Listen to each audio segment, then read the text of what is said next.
అక్కడ ఉన్నది. అది అద్భుతం. అది స్వతంత్రం.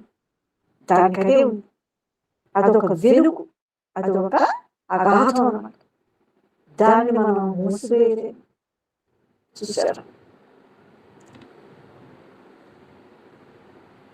ఇది ఆరాధనా స్థలాలలో, వర్తకం జరిపే చోట, ఇళ్లలో వీళ్ళంతా కప్పి ఉంచినప్పుడు కూడా అది కృషించి అవినీతిమయమై సంస్కరింపబడుతూ ఉంటుంది అనమాట. దీన్ని ఏం చేస్తున్నాం?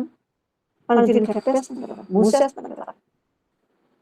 పథకాలు జరిగే చోట కానీ, ఆరాధనలు జరిగే చోట కానీ, ప్రతి చోట దీన్ని పరిమితం చేసేస్తున్నాం.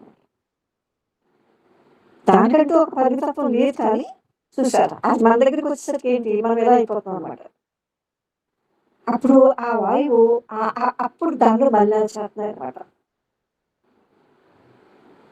ఎందుకు మరి ఆ విశాలత్వాన్ని మనం కోల్పోతున్నాం? ఆ ఇళ్లలోనే నిరంతరం కప్పి ఉంచుతా ఉంటారు. అది ఆయన అంటాడు, అప్పుడే అది కృషించిపోతుంది, అప్పుడే అది మలినం అవుతుంది, అవినీతిమయమైపోతుంది. అయినా కూడా ఆ ఏరుకున్నప్పుడు ఏమవుతుందంటే అది సంస్కరింపబడుతూ ఉంటుంది, అది సరళంగా ఉంటుంది, అది ఇంకా నూతనంగా ఎప్పటికప్పుడు అలా అలా చెదిరిపోతూ ఆలోచనలకి, అనుభూతులకి అందనంత సౌందర్యంతో ఈ ఈ వాయువు అంటే ఇది మహావాయువు. ఇది కూడా వెలిగింది. మీరు అసలు తట్టుకోలేరు.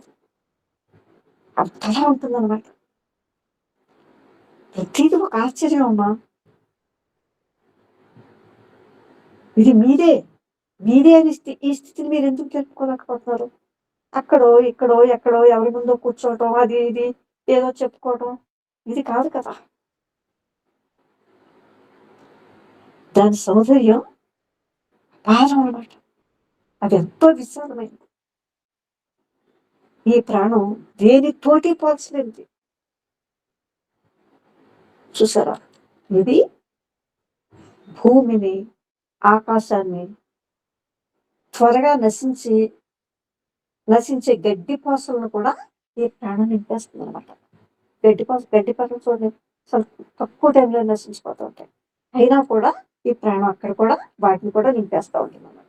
ఇదంతా స్పష్టంగా మీ ప్రజ్ఞతో మీరు స్పష్టంగా అనుభూతి చెందగలుగుతారు.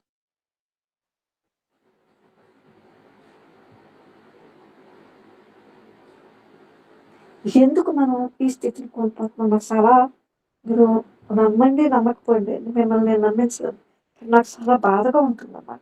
ఇది ఎప్పుడు తెలుస్తుంది? చూసారు, ఇది మీరేనండి, ఈ అపారత్వం మీదేనండి, అది మీరేనండి, మీకు ఎప్పుడు తెలుస్తుంది?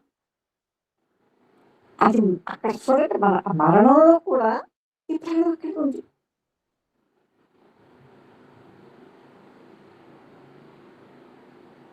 ఇది ప్రేమలోను మరణంలోనూ కూడా అక్కడే ఉంది.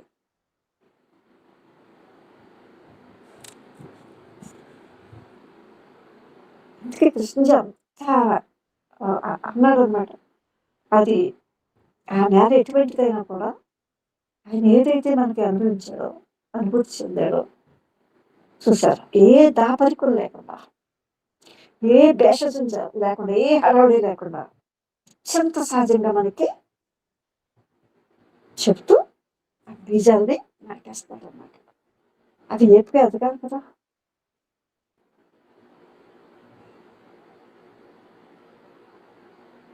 ఇంకా ఆలోచన అయితే అసలు అనుభూతికి అందట్లేదు. ఆలోచన యొక్క అనుభూతికి అందుతుంది. అంత విశాలం అన్నమాట. ఇది పోల్చలేనిది. భూమిని, ఆకాశాలను చూసారు, ఇంకా త్వరగా నశింపచేసే గడ్డి పోసలు సైతం ఇది ఈ జీవశక్తి ప్రాణం నింపేస్తూ ఉంటుంది అన్నమాట. అలాగే అది ప్రేమలోను మరణంలోను అక్కడే ఉంటుంది. ఇది మీరు జాగ్రత్తగా వింటున్నారా? ఈ విన్నది అలా మిమ్మల్ని ఎక్కడికో లోతులకు తీసుకెళ్ళిపోతూ ఉంటారు. వింటూనే ఆ అపారత్వంలోకి మీరు వెళ్ళిపోవాలని నేను అనుకుంటున్నాను. మీరు వినటం అలా జరగాలన్నమాట. ఏమో ఇది పైది ఉపసర్గాల మీద మనకొద్దు.